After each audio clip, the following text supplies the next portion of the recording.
Feeling sexy as hell. Leo signs. That's how you guys are feeling. That's how it's showing up in the cards right now. The Empress and the Fool. That's feeling like you could have anybody, your pick of anybody who you see like at that moment on the street. You're like, I want that person. Looking at the Ace of Pentacles and the Magician here, it's again like you can choose. The Magician has the ability to make whatever they want happen. You can start something, Ace of Pentacles, with whoever. And it's up to you. And you're just kind of sitting on it and you're like, yep, I'm feeling pretty sexy. All right, let's pull Oracle cards. Oh, on the bottom, by the way, we have the Emperor, feeling like you're on top of the world, feeling like you're a winner, basically.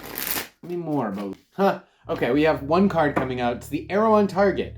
Enough said, basically. It's just confirmation at that point that the other cards were sort of exact. All right, so let's go ahead and just move on to advice. That's all we get for information. So you guys are feeling good, you're feeling sexy. I wonder what kind of advice maybe don't get carried away. Maybe that's where this is going with the advice. Oh, wow, talk about a bummer. So the cards are actually saying it's not gonna last. Death and the Devil. You're gonna run into something that's gonna really throw you off your game. Like really derail you. You're gonna go from hot to not in just a second. Maybe somebody's gonna just tell you you're ugly right to your face, right? Something's gonna happen that's gonna throw you off your game, and it's gonna bring you to the Queen of Cups status, not the Emperor from before, not the Magician from before, but Queen of Cups, where it's like, man, am I hot? Am I attractive? It's like more consideration with the Queen of Cups here, not nearly as confident as the other card. You know what it is? Looking at the bottom card, we've got the Nine of Wands.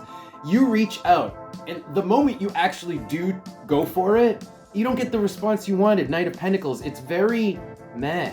You get a very basic response where you expected a much better response. Because you're feeling sexy as hell. You're feeling like if you were to give somebody a hint, they would jump on it. You just don't get the response you expect and you get thrown off your... Well, let's see what we get from the Oracle card. Maybe just knowing that this is happening is enough to prepare for it so you know it doesn't hit you quite so hard. But let's see what else anything else.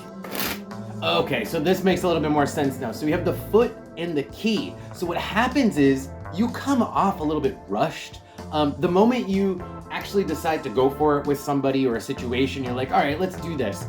You actually come off as a little bit rushed and a little bit immature because we have the Princess on the bottom, maybe even a little bit needy.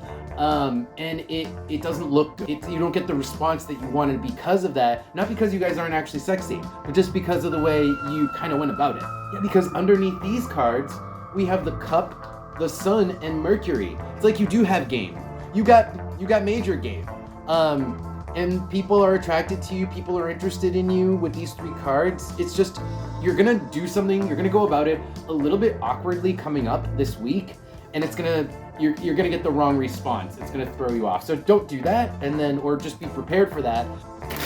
Okay, the last card that's coming out here is the number 7. That's like, take your time. It's like, don't be jumpy with the number 7, because it makes you look needy, immature. It is going to take away from that sexiness.